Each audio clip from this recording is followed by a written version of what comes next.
Hello friend, कैसे हैं आप सब। Welcome to my channel A1 study circle. तो फ्रेंड, हम अपने चैनल पर आपको पता ही है कि हम घटना चक्र की दृष्टि का जो 1 साल का वार्षिकांक है करंट अफेयर का, उसको हम करा रहे हैं। तो चलिए फ्रेंड, उसी कंटेक्स्ट में हम आगे बढ़ते हैं अपने अगले वीडियो को लिए। ठीक है, अब हमारा अगला टॉपिक है IMD विश्व प्रतिस्पर्धात्मकता रैंकिंग 2021। ठीक है, हमें इस टॉपिक से स्टार्ट करना है क्योंकि इसके पहले का हमने ये करा दिया था। ठीक है, ये आपका टॉपिक हमने यहाँ पे इसको क्लोज़ किया था। वैश्विक शांति सूचकांक 2021, यहाँ ये हमने कंप्लीट कराया था लास्ट वीडियो में। तो फ्रेंड, उस वीडियो को आप हमारे चैनल पर देख सकते हैं। हमारे चैनल को आप सब्सक्राइब कर लीजिएगा, बेल आइकन को प्रेस करके ऑल पे क्लिक कीजिए। चलिए फ्रेंड, अब ज़्यादा बातें न करते हुए अपने टॉपिक पे आते हैं क्योंकि टाइम भी हमारे आपके पास बहुत कम है। तो चलिए फ्रेंड, यहाँ से वीडियो स्टार्ट करते हैं। ठीक है, तो क्या है IMD की विश्व प्रतिस्पर्धात्मकता रैंकिंग 2021 उन्होंने जारी किया। ठीक है, IMD ने क्या है 2021, तो चलिए जल्दी से देख लेते हैं। 17 जून 2021 को इंस्टीट्यूट फॉर मैनेजमेंट डेवलपमेंट यानी IMD ने, ठीक है, 17 जून 2021 को institute for management development IMD ने 33, ठीक है, विश्व प्रतिस्पर्धात्मकता रैंकिंग यानी वर्ल्ड कॉम्पिटिटिवनेस रैंकिंग 2021 को जारी किया। कब? 17 जून 2021 को, ये डेट याद रखिएगा। ठीक है, इस वर्ष रैंकिंग में 334 कॉम्पिटिटिव, ठीक है, इस वर्ष की रैंकिंग में 334 प्रतिस्पर्धात्मकता यानी कॉम्पिटिटिवनेस मापदंड, ठीक है, तो 334 ये मापदंड रखे गए। ठीक है, के आधार पर विश्व की यह पूरी दुनिया की विश्व की 64 अर्थव्यवस्थाओं का सर्वेक्षण किया गया है। ठीक है, अब इसमें इंपॉर्टेंट फैक्ट क्या है फ्रेंड, जल्दी से उसको भी देख लेते हैं एक बार। चलिए, ये है स्मरणीय तथ्य। ठीक है, इंपॉर्टेंट फैक्ट अब देखिए इसमें क्या क्या है। विश्व प्रतिस्पर्धात्मकता रैंकिंग 4 कारकों के आधार पर देशों की समृद्धि और प्रतिस्पर्धात्मकता को मापती है। ठीक है, 4 कारकों के आधार पर। पहला कारक क्या है? आर्थिक प्रदर्शन, जिसे इकोनॉमिक परफॉर्मेंस बोलते हैं। दूसरा कारक है सरकारी दक्षता, जिसे गवर्नमेंट इफिशिएंसी बोलते हैं। तीसरा कारक है व्यावसायिक दक्षता, जिसे बिजनेस एफिशिएंसी बोलते हैं। और चौथा कारक है आधारभूत संरचना, जिसे इंफ्रास्ट्रक्चर बोलते हैं। ठीक है, तो ये 4 कारक हैं, ठीक है, जिनके आधार पर रैंकिंग की गई है। ठीक, तो चलिए फ्रेंड, अब अगले पार्ट में चलते हैं। IMD विश्व प्रतिस्पर्धात्मकता रैंकिंग के 33 वर्षों के इतिहास में पहली बार स्विट्जरलैंड देश को शीर्ष स्थान प्राप्त हुआ है। ठीक है, स्विट्जरलैंड देश जो है 33 वर्षों के इतिहास में पहली बार टॉप पे पहुंचा है। ठीक, विश्व प्रतिस्पर्धात्मकता रैंकिंग में भारतवर्ष, जो हमारा भारत है, वर्ष 2019 से लगातार 43वें, ठीक है, यानी कि 43 रैंक पर बना हुआ है। ठीक है, 4 साल से। ठीक, एशिया प्रशांत देशों के संदर्भ में अगर बात की जाए तो भारत की रैंक 12वीं है। एशिया और प्रशांत यानी एशिया पैसिफिक, अगर इन कंट्री के बारे में बात की जाए तो हमारे भारत देश की रैंक कितनी है? 12th है, 12वीं है। तो ये इंपॉर्टेंट है। एशिया प्रशांत के संदर्भ में भारत की रैंक कितनी है? आपको ऑप्शन दे दिया जाएगा 4, आपको उसमें लिखा सही पे टिक लगाना है, तो आपको 12वीं रैंक पर टिक लगा देना। तो ये आप विश्व प्रतिस्पर्धात्मकता रैंकिंग में भारतवर्ष 2019 से लगातार 43वें स्थान पर बना हुआ है। ये भी आपको देखना है, इसको भी टिक लगाना है। हाँ, अगर आएगा आंसर क्वेश्चन में ऑप्शन दिया रहेगा तो। ठीक है, चलिए फ्रेंड, अब जल्दी से हम चलते हैं अपने अगले टॉपिक की तरफ, क्योंकि टाइम हम लोगों के पास काफ़ी कम है, तो इसलिए जल्दी से कंप्लीट करना है इसको। ठीक है, तो नेक्स्ट टॉपिक पे चलते हैं। नेक्स्ट टॉपिक क्या है हमारा? QS वर्ल्ड यूनिवर्सिटी रैंकिंग 2022, इसको देख लेते हैं जल्दी से। QS वर्ल्ड यूनिवर्सिटी रैंकिंग क्या हुआ इसमें? थोड़ा सा इसको एक सेकंड जूम कर लेते हैं, थोड़ा आपको स्पष्ट दिखे स्लाइड। ठीक है, QS वर्ल्ड यूनिवर्सिटी रैंकिंग 2022, इसमें क्या कहा गया? देखिए जल्दी से एक बार इसको देख लेते हैं। 8 जून 2021 को ब्रिटिश कंपनी कौन है? क्वाकरेली साइमंड्स यानी QS, जिसको नाम दिया था क्वाकरेली साइमंड्स, को शॉर्ट में QS बोला जाता है। ठीक है, ये कहाँ की कंपनी है? ब्रिटिश कंपनी है, यानी ब्रिटेन की होगी। ठीक, 8 जून 2021 को ये चीज़ें हमने क्लियर कर दी आपकी। इसके द्वारा QS के द्वारा वर्ल्ड यूनिवर्सिटी रैंकिंग यानी संसार की सभी यूनिवर्सिटियों की रैंकिंग निकाली गई है 2022। ठीक है, यानी QS वर्ल्ड यूनिवर्सिटी रैंकिंग 2022 का 18वां संस्करण इसने जारी किया है, यानी इसके पहले 17 संस्करण इसने और जारी किए हैं, ठीक है। इस रैंकिंग में मैसेच्यूसेट्स इंस्टीट्यूट ऑफ टेक्नोलॉजी यानी जिसे कहते हैं शॉर्ट में MIT, ये यूएस की यानी संयुक्त राज्य अमेरिका की ने लगातार 10वीं बार शीर्ष स्थान प्राप्त किया, ठीक है। क्यूएस वर्ल्ड यूनिवर्सिटी रैंकिंग 2022 में, ठीक है। MIT ने लगातार 10वीं बार शीर्ष स्थान, तो आपके लिए इंपॉर्टेंट क्या हो जाता है, ये 10वीं बार MIT ने शीर्ष स्थान प्राप्त किया है, ये इंपॉर्टेंट हो जाता है, ठीक है। अब इसमें इंपॉर्टेंट फैक्ट और क्या है, जल्दी से इसको भी देख लेते हैं। इस रैंकिंग में भारतीय प्रौद्योगिकी संस्थान, ठीक है। इस रैंकिंग में अगर भारतीय प्रौद्योगिकी ने इंडियन इंस्टीट्यूट ऑफ टेक्नोलॉजी, ठीक है, जिन्हें कहते हैं इंग्लिश में, इनकी बात की जाए तो IIT बॉम्बे को 177 यानी 177वें स्थान पर रहा, जब भारत का सर्वश्रेष्ठ संस्थान है, ठीक है। IIT बॉम्बे 177वें रैंक के साथ, ठीक है। QS जो रैंकिंग है उसमें सर्वोच्च मतलब जो भारत का सर्वश्रेष्ठ संस्थान है, ठीक है, उसने अपने 177वें पोजीशन पर अपनी पकड़ बनाई, ठीक है। तो चलिए जल्दी से अब इसको और नेक्स्ट देखते हैं अगला क्या है। QS वर्ल्ड यूनिवर्सिटी रैंकिंग हो गई, जिसमें भारत 177 यानी 177वें स्थान पर रहा, ठीक है। चलिए अगले स्लाइड पे चलते हैं। अगले स्लाइड में क्या है फ्रेंड, जल्दी से उसको भी देख लेते हैं एक बार। ये एक टेबल बनी हुई है, आपको इसको देखना है ठीक से, ताकि आपको जल्दी से ये दिमाग में आपके याद मेमोराइज हो जाए, ठीक है, याद हो जाए। इसको देख लीजिए जल्दी से, क्या है QS वर्ल्ड यूनिवर्सिटी रैंकिंग, जो टेबल है इसको देख लीजिए। इसमें 2022 क्या है, इसमें शीर्ष 5 यूनिवर्सिटी यानी कि शीर्ष 5 विश्वविद्यालय कौन कौन है, रैंक 2022 और 2021 दोनों के कंटेक्स्ट में दिया गया, ठीक है। तो फर्स्ट रैंक पे MIT है, ठीक है, अमेरिका 100/100 यानी कि पूरे 100 स्कोर के साथ समग्र स्कोर, और 2021 में भी थी, 2022 में भी है, ठीक है। और 2021 में ऑक्सफोर्ड विश्वविद्यालय UK का था 99.5 स्कोर के साथ, ठीक है। 2021 में ये क्या बोलते हैं 5वें रैंक पे था ऑक्सफोर्ड UK का, ठीक है। और 2022 में ये सेकंड रैंक पे है, और इसने बाउंस बैक किया है ऑक्सफोर्ड विश्वविद्यालय, ठीक है, लंदन UK। अब आप देखिए तीसरे रैंक पे कौन है 2022 में, स्टैनफोर्ड विश्वविद्यालय अमेरिका का है, ये 98.7 समग्र स्कोर के साथ, ठीक है। जबकि इसकी पोजीशन 2021 में कहाँ थी, 8वीं पोजीशन थी, यानी कि इसने भी बाउंस बैक किया है, तीसरी पोजीशन अपनी बनाई है, ठीक है, 2022 में। और चौथे और तीसरे ही पोजीशन पे संयुक्त रूप से इसको भी दिया गया, कैम्ब्रिज विश्वविद्यालय UK का है 98.7 स्कोर के साथ, ठीक है। और फिर आपके ये 5वें रैंक पे आ जाएगा कौन, 5वें पे आ गया है आपका हार्वर्ड विश्वविद्यालय US अमेरिका, ठीक है। जबकि 2021 में यह किस रैंक पे था, 3rd रैंक पे था, ठीक है, 98 स्कोर के साथ, ठीक।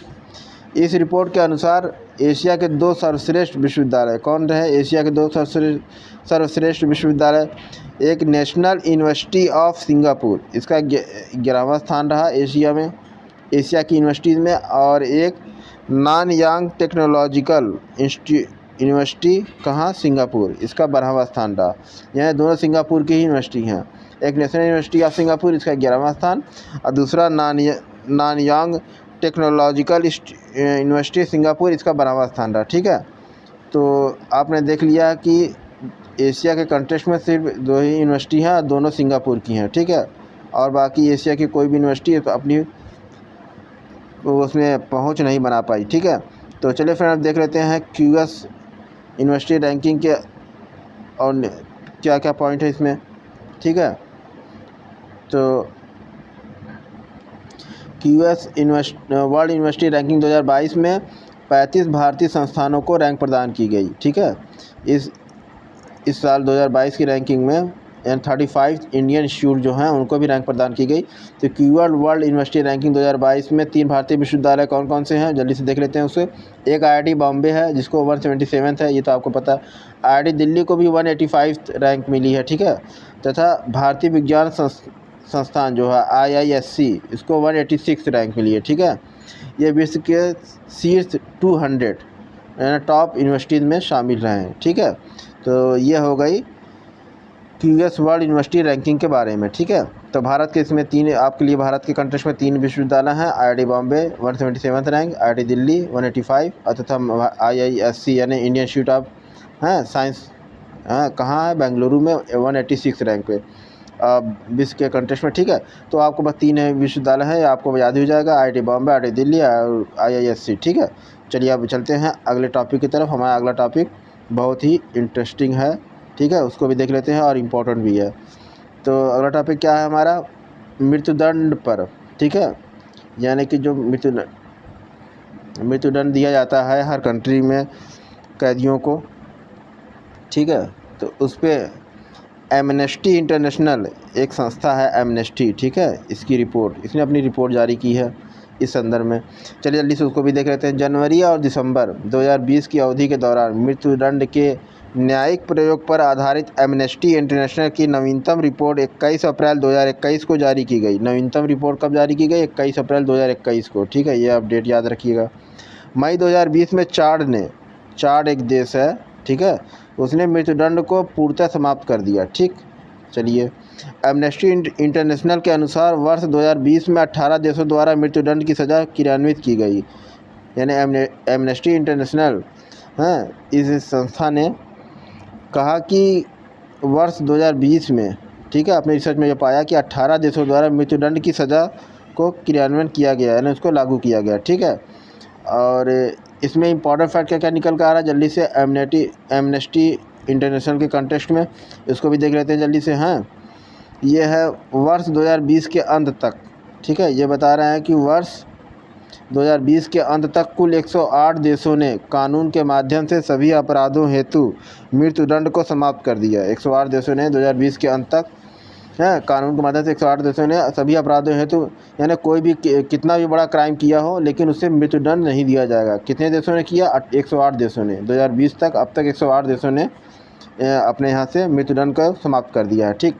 जबकि अब तक कुल 144 देश कानून, अपने 44 देश के कानून अथवा व्यवहार में मृत्युदंड को समाप्त कर चुके हैं। यानी व्यवहार में अगर देखा जाए, कानून के तहत का अगर ख़त्म किए हैं अपने यहाँ से मृत्युदंड, या फिर व्यवहार में किए हैं, तो उनकी संख्या कितनी है? 144, यानी 144 देश हैं टोटल जिन्होंने मृत्युदंड को समाप्त कर दिया, ठीक। जहाँ वर्ष 2019 में 657 से अधिक लोगों पर मृत्युदंड का क्रियान्वयन किया गया, वहीं वर्ष 2020 में यह संख्या 483 प्लस थी। यानी 2019 में 657 से अधिक लोगों पर मृत्युदंड दिया गया, ठीक है। और वहीं 2019 में 657, जबकि 2020 में संख्या कितनी हो गई? कम हो गई, 483 प्लस 483, ठीक। अब इसमें यह भी इम्पोर्टेंट है, देख लीजिए, इन आंकड़ों में चीन के आंकड़े शामिल नहीं है। यानी जो एमनेस्टी इंटरनेशनल मृत्युदंड पे अपना यह रिपोर्ट निकाली है, इसमें चीन के, हमारा पड़ोसी देश चीन, उसके आंकड़े शामिल नहीं है, ठीक है।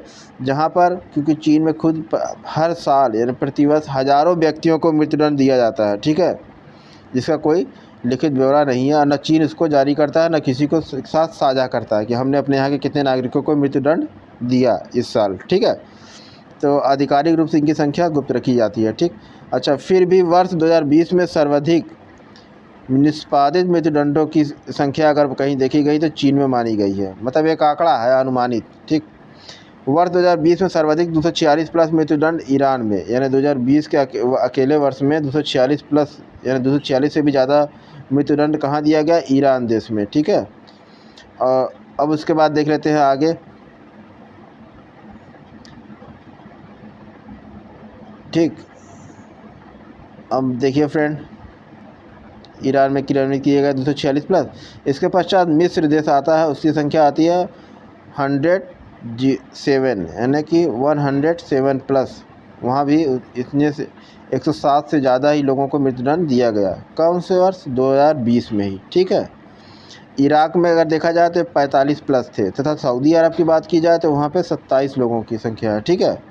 2020 में इतने लोगों को मृत्युदंड दिया गया, ठीक।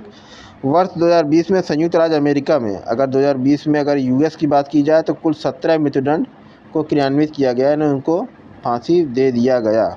एक तो होता है आरोपित होना, और एक होता है उन्हें सज़ा दे के उनके अंजाम तक उन्हें पहुंचाना, ठीक है। तो चलिए, अब ये हो गया यहाँ इस स्लाइड के बाद। अब इसी पेज के अगले कॉलम पे चलते हैं, जल्दी से देख लेते हैं उसमें क्या क्या है। थोड़ा सा इसको जूम कर दें, हाँ, ठीक। देखिए, वर्ष 2016 से 2019 तक अगर 3 साल की बात की जाए, वर्ष 2016 से 2019 तक भारत में मृत्युदंड का क्रियान्वयन नहीं किया गया था। 3 साल तक कोई भी किसी को भी फांसी या मृत्युदंड, फांसी के रूप में ही मृत्युदंड दिया जाता है यहाँ पे भारत में।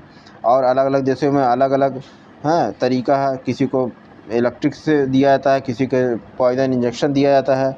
तो हर देश की अपनी अलग अलग सिस्टम है, उसके तहत वो लोग मृत्युदंड को क्रियान्वयन करते हैं, ठीक है। लेकिन मार्च 2020 को निर्भया कांड के 4 दोषियों को फांसी पर लटकाया गया था। वर्ष 2016 से 2019 तक तो भारत ने किसी को भी मृत्युदंड का क्रियान्वयन नहीं किया, लेकिन मार्च 2020 में निर्भया कांड के जो बहुत जघन्य कांड था, निर्भया बहुत ज़्यादा लाइट में था, उसके 4 दोषी जो थे उनको फांसी पर लटका दिया गया, ठीक है। 2020 का आंकड़ा है, ठीक। अब चलते हैं अपने अगले टॉपिक पे। हमारा अगला टॉपिक भी बहुत इंपॉर्टेंट है फ्रेंड, जल्दी से उसको भी देख लेते हैं। वैश्विक लैंगिक अंतराल रिपोर्ट 2021। वैश्विक लैंगिक अंतराल रिपोर्ट 2021 क्या कहती है? 30 मार्च 2021 को विश्व आर्थिक मंच, यानी जिसे शॉर्ट में WEF बोलते हैं, वर्ल्ड इकोनॉमिक फोरम, ठीक है, इसके द्वारा 15वीं वैश्विक लैंगिक अंतराल रिपोर्ट 2021 यानी ग्लोबल जेंडर गैप रिपोर्ट 2021 जारी की गई। वैश्विक लैंगिक अंतराल रिपोर्ट निम्नलिखित 4 आयामों यानी इसके 4 डायमेंशंस हैं, ठीक है। इसके आधार पर विभिन्न देशों में व्याप्त लैंगिक अंतराल का तुलनात्मक अध्ययन प्रस्तुत करती है, ठीक है। तो वो 4 आयाम क्या क्या है, जल्दी से देख लेते हैं उसे भी। तो 4 आयाम में है, एक है आर्थिक भागीदारी और अवसर यानी इकोनॉमिक पार्टिसिपेशन एंड अपॉर्चुनिटी, ठीक है। दूसरा है शिक्षा प्राप्ति यानी शिक्षा, लैंगिक स्तर पर शिक्षा का स्तर क्या है, ठीक है। एजुकेशनल अटेनमेंट, ठीक है। और तीसरा है स्वास्थ्य एंड जीविता यानी हेल्थ एंड सर्वाइवल। और चौथा है राजनीतिक सशक्तिकरण यानी पॉलिटिकल एम्पावरमेंट, ठीक है, यानी जेंडर के बीच में राजनीतिक सशक्तिकरण का इतना हुआ, ठीक है।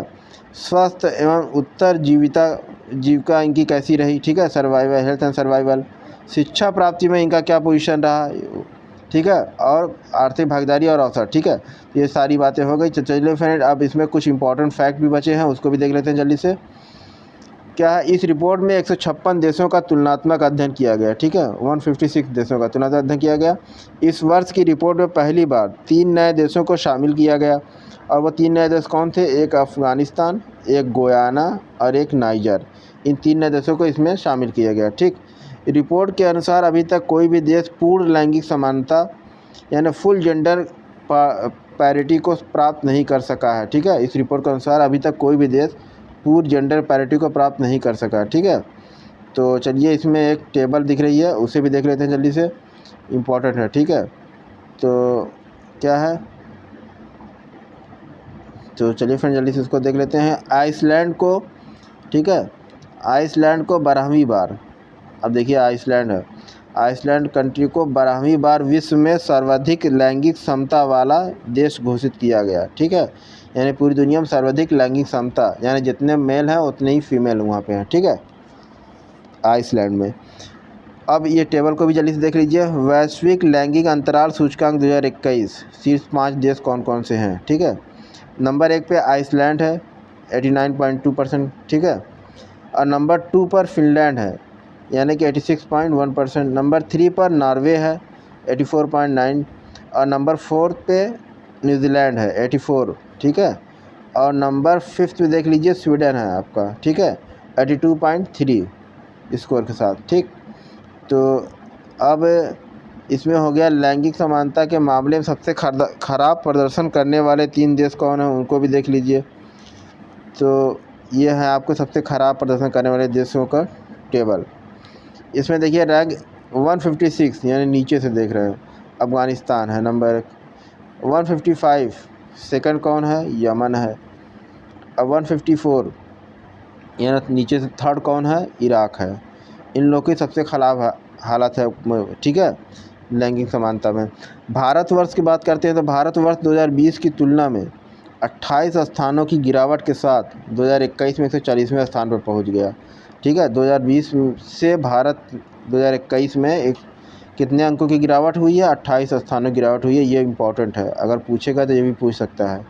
हालांकि नेगेटिव क्वेश्चन तो नहीं पूछते हैं जिससे कि ये ऐसा मैसेज जाए कि भाई भारत ने अपने यहाँ की लैंगिक समानता में बहुत अच्छा काम नहीं किया। ठीक है, तो चलिए ठीक है, वैसे इंपॉर्टेंट मान के ही चलिए, ये इम्पॉर्टेंट है। ठीक है, 140वें स्थान पर पहुँच गया है, बस इतना आप समझ लीजिए मोटा मोटी। अब देखिए वर्ष 2020 में 153 देशों की सूची में भारत 112वें स्थान पर था। ठीक है, वर्ष 120 अगर 2020 की बात की जाए तो 153 देशों की सूची बनाई गई थी जिसमें भारत की पोजीशन 112वें स्थान पर था। हाँ, और वहाँ से सीधे 140 पे पहुँच गया, यानी 28 अंक सीधे लुढ़क गया। ठीक है, तो ये हमारे देश के कंटेक्स्ट में बहुत अच्छी बात नहीं है। इससे हमारे देश की छवि ख़राब होती है कि भारत अपने जेंडर के कंटेक्स्ट में अच्छा काम नहीं कर पा रहा। चलिए फ्रेंड, अब चलते हैं अगले पॉइंट को देख लेते हैं जल्दी से। 2020 में 153 112। अच्छा, ये हो गया। अगला पॉइंट क्या था? भारत दक्षिण एशिया में पाकिस्तान।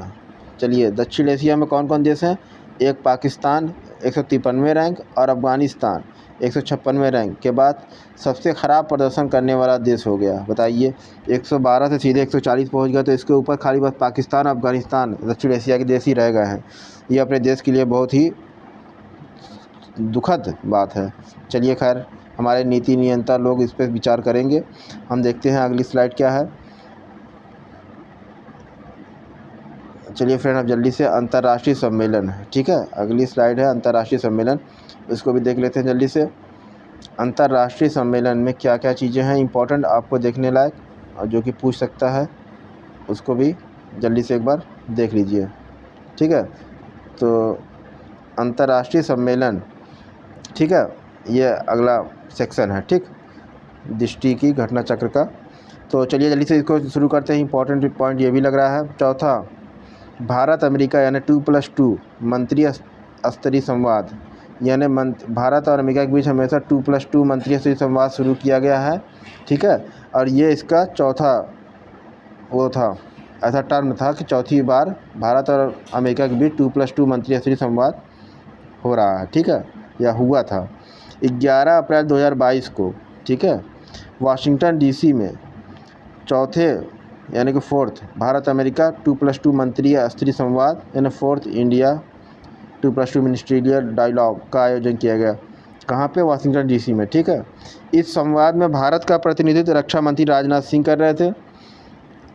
भारत का प्रतिनिधित्व रक्षा मंत्री राजनाथ सिंह और तथा विदेश मंत्री कौन है? S Jaishankar, ministry of external affairs. ठीक,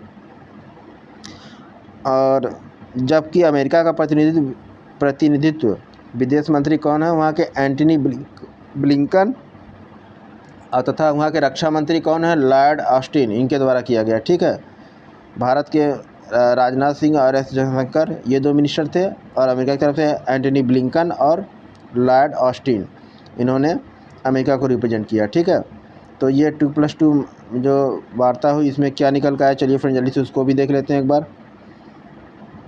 ये आपके लिए इम्पोर्टेंट हो सकता है क्योंकि पूछ ले, तो थोड़ा इसको जूम कर लेते हैं ताकि आपके सही से क्लियर हो। ठीक है, क्या हो गया?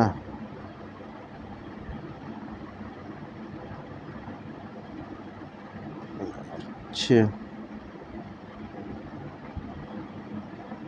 चलिए ठीक है। हाँ, इस संवाद के दौरान दोनों पक्षों द्वारा नासा और इसरो सिंथेटिक अपर्चर रडार यानी निसार जिसे बोलते हैं शॉर्ट में उपग्रह के विकास पर संतोष व्यक्त किया गया। ठीक है, और दूसरा, इस उपग्रह का प्रक्षेपण वर्ष 2023 में भारत से किया जाएगा। ठीक है, निसार उपग्रह का यानी एक सैटेलाइट है जो बनाया जाएगा नासा और इसरो के साथ मिलकर कोलैबोरेट करके 2023 में इसको लॉन्च किया जाएगा भारत से। ठीक है, यह मिशन जलवायु संकट से निपटने हेतु आवश्यक आंकड़ों को संग्रहित करेगा। ठीक है, निसार जो सैटेलाइट बनेगा ये मिशन जलवायु संकट से निपटने हेतु आंकड़ों को संग्रहित करेगा। भारत के द्वारा क्या है? Combined maritime forces task force यानी combined maritime forces task force में एसोसिएट भागीदार के रूप में शामिल होने के भारत के निर्णय का अमेरिका द्वारा स्वागत किया गया। ठीक है, भारत जब इसमें एसोसिएट पार्टनर के रूप में शामिल होने के लिए निर्णय किया तो अमेरिका ने इसका स्वागत किया। चलिए, अच्छी बात है। अब चलिए हम अपना अगला टॉपिक पे चलते हैं फ्रेंड, जल्दी से उसको भी कंप्लीट करते हैं। हमारा नेक्स्ट टॉपिक है 5वां बिम्स्टेक शिखर सम्मेलन, ठीक है। 5वां बिम्स्टेक शिखर सम्मेलन क्या था फ्रेंड, जल्दी से उसको देख लेते हैं। 30 मार्च 2022 को, ठीक है, 30 मार्च 2022 को प्रधानमंत्री मोदी जी ने बंगाल की खाड़ी बहुक्षेत्रीय तकनीकी और आर्थिक सहयोग, जिसे Bay of Bengal initiative for multi sectoral technical economic cooperation BIMSTEC जिसका नाम है, ये इम्पोर्टेंट है, ठीक है, पहल के 5वें शिखर सम्मेलन में भाग लिया, ठीक है। इस सम्मेलन की मेज़बानी कौन आभासी माध्यम से श्रीलंका द्वारा की गई, ठीक है। इसकी मेज़बानी आभासी रूप से यानी वर्चुअल रूप से इसकी मेज़बानी श्रीलंका द्वारा की गई, ठीक है। अब इसमें इम्पोर्टेंट क्या है कि वर्ष 2022 में बिम्स्टेक की स्थापना का 25वां वर्ष है। ये 2022 में जो बिम्स्टेक हुआ, हाँ, 5वां शिखर सम्मेलन हुआ था बिम्स्टेक का, इसका यह 25वां वर्ष है। इससे पहले और 24 बार हो चुका, ठीक है। तो चलिए अब नीचे इसके देख लेते हैं इम्पोर्टेंट और क्या क्या है। इस सम्मेलन का विषय यानी सेंट्रल थीम क्या था, है केंद्रीय विषय, और ये इम्पोर्टेंट है, ये पूछा जाता है थीम, ठीक है। तो इस सम्मेलन का विषय क्या था, एक लचीला क्षेत्र की ओर समृद्ध अर्थव्यवस्था, स्वस्थ लोग towards a resilient region prosperous economic healthy people, ठीक है। सम्मेलन के दौरान प्रधानमंत्री मोदी तथा अन्य राष्ट्र अध्यक्षों के समक्ष निम्नलिखित 3 समझौतों पर हस्ताक्षर हुए। कौन कौन थे, आपराधिक मामलों में पारस्परिक कानूनी सहायता, दूसरा राजनयिक प्रशिक्षण के क्षेत्र में आपसी सहयोग, तीसरा बिम्स्टेक प्रौद्योगिकी हस्तांतरण यानी कि टेक्नोलॉजी का ट्रांसफॉर्मेशन, ठीक है, सुविधा की प्रतिस्थापना होती प्रबंध पत्र, ठीक। ये इंपॉर्टेंट चीज़ है, टेक्नोलॉजी का जब तक ट्रांसफॉर्मेशन नहीं होगा तब तक कोई भी देश उसमें तरक्की नहीं कर पाएगा, ठीक है। तो चलिए फ्रेंड अब अगले पॉइंट पे चलते हैं। क्या था इसमें, इस शिखर सम्मेलन के दौरान थाईलैंड ने बिम्स्टेक के अध्यक्ष के रूप में पद ग्रहण किया, यानी इस शिखर सम्मेलन में थाईलैंड जो था बिम्स्टेक के अध्यक्ष के रूप में इसने पद ग्रहण किया था, ठीक है। तो चलिए ये भी बात हो गई। अब चलते हैं इसी पेज के नेक्स्ट कॉलम पर, ठीक है। अब ये देख लेते हैं भाई, अंतर्राष्ट्रीय घटनाक्रम में आपके एग्ज़ाम में अक्सर पूछे जाते हैं और ये इम्पोर्टेंट बहुत है, ठीक है। अब अध्यक्ष के रूप में श्रीलंका का कार्यकाल देख लेते हैं। अध्यक्ष के रूप में श्रीलंका का कार्यकाल जो है सितंबर 2018 से ले मार्च 2022 में समाप्त हो गया, ठीक है। बिम्स्टेक के सदस्य देशों में बांग्लादेश 1, भारत 2, श्रीलंका 3, थाईलैंड 4, म्यांमार 5, भूटान 6, नेपाल 7, ये 7 देश शामिल हैं, ठीक है, बिम्स्टेक के सदस्य देशों में, ठीक। तो अब आपको ये बातें हमने बता दी जितने भी पॉइंट थे, ठीक।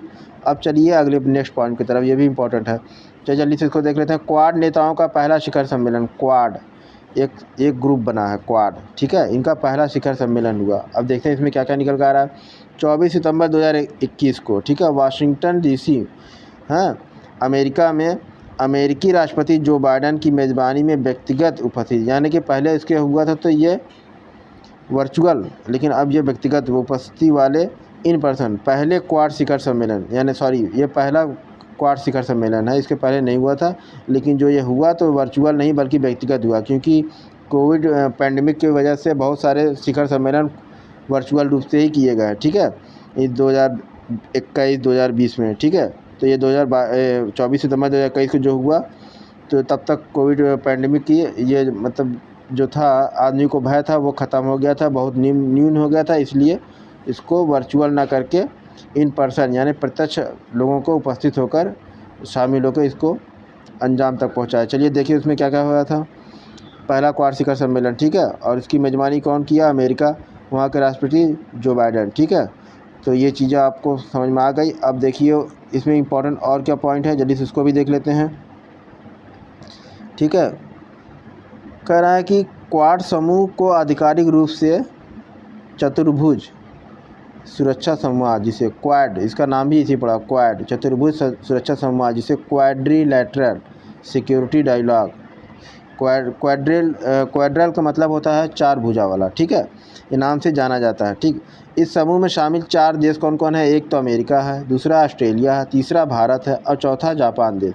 ये जो क्वाड देश हैं उसमें ये 4 देश हैं शामिल, ठीक है, अमेरिका, ऑस्ट्रेलिया, भारत और जापान। ठीक, अब इसमें क्या इम्पोर्टेंट पॉइंट है, इसको भी देख लेते हैं एक बार। 3 मार्च 2022 को क्वाड नेताओं के वर्चुअल शिखर सम्मेलन का आयोजन संपन्न हुआ था। ठीक है, तो 3 मार्च 2022 को क्वाड नेताओं के वर्चुअल शिखर सम्मेलन का आयोजन हुआ था, वो संपन्न हो गया था।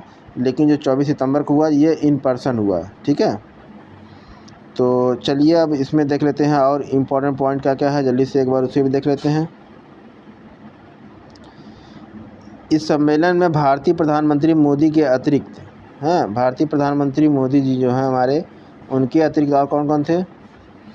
अमेरिकी राष्ट्रपति जो बाइडेन थे, ऑस्ट्रेलियाई प्रधानमंत्री स्कॉट मॉरिसन थे, तथा जापानी प्रधानमंत्री कौन है? फूमियो किशिदा, ये शामिल हुए। ठीक, तो ये 4 वहाँ के राष्ट्र प्रमुख शामिल हुए थे। ठीक है, तो चलिए अब अगले टॉपिक पे चलते हैं। हमारा अगला टॉपिक है भारत यूएई वर्चुअल शिखर सम्मेलन। ठीक है, भारत यूएई वर्चुअल शिखर सम्मेलन, ये हमारा अगला टॉपिक है।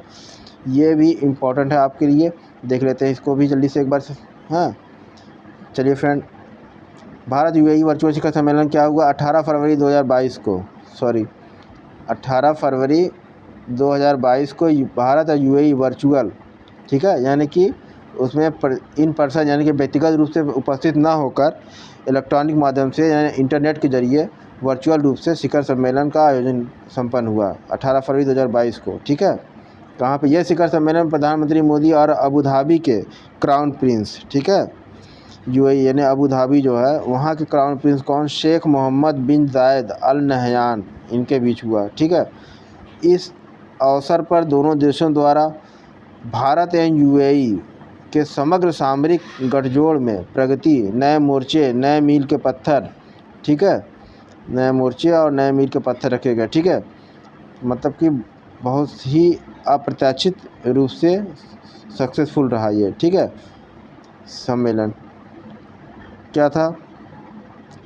शीर्षक से एक संयुक्त विजन वक्तव्य यानी ज्वाइंट विजन स्टेटमेंट जारी किया गया था। ठीक है, तो अगला पॉइंट है कि दोनों नेताओं ने भारत की स्वतंत्रता की 75वीं वर्षगांठ तथा यूएई की स्थापना के 50वें वर्ष के अवसर पर संयुक्त स्मारक डाक टिकट भी जारी किया। ठीक, यानी कि भारत की भी अपनी स्वतंत्रता की 75 वर्षगांठ हाँ अमृतकाल मना रहा है और यूएई की भी स्थापना के 50वें वर्ष पूरे हो गए थे, तो इसके अवसर पर संयुक्त स्मारक डाक टिकट भी जारी किया। ठीक है, इस शिखर सम्मेलन के दौरान भारत यूएई व्यापक आर्थिक भागीदारी समझौते यानी CEPA कॉम्प्रिहेंसिव, ठीक है, कॉम्प्रिहेंसिव इकोनॉमिक पार्टनरशिप एग्रीमेंट पर हस्ताक्षर किए गए CEPA पर। ठीक है, अब CEPA है क्या? CEPA एक संतुलित निष्पक्ष व्यापक न्याय संगत साझेदारी समझौता है। ठीक है, ये हो गया CEPA पर हस्ताक्षर की गया। और CEPA क्या हमने बता दिया आपको, एक संतुलित निष्पक्ष व्यापक और न्याय संगत साझेदारी समझौता है। ठीक है, तो चलिए फ्रेंड अपने वीडियो को अब यहीं पे स्टॉप करते हैं क्योंकि वीडियो बहुत लंबा हो जा रहा है। तो फ्रेंड वीडियो आपको कैसा लगा है ये हमें कमेंट बॉक्स में ज़रूर बताइएगा। अगर आप हमारे चैनल पर नए हो तो हमारे चैनल A1 स्टडी सर्किल को आप सब्सक्राइब कीजिए और बेल आइकन को भी प्रेस कर दीजिए, जिससे हम जो भी वीडियो बनाए बैक टू बैक आपके पास पहुँचता रहे। तो चलिए फ्रेंड मिलते हैं नेक्स्ट वीडियो पर। बाय बाय, टेक केयर, जय हिंद, जय भारत।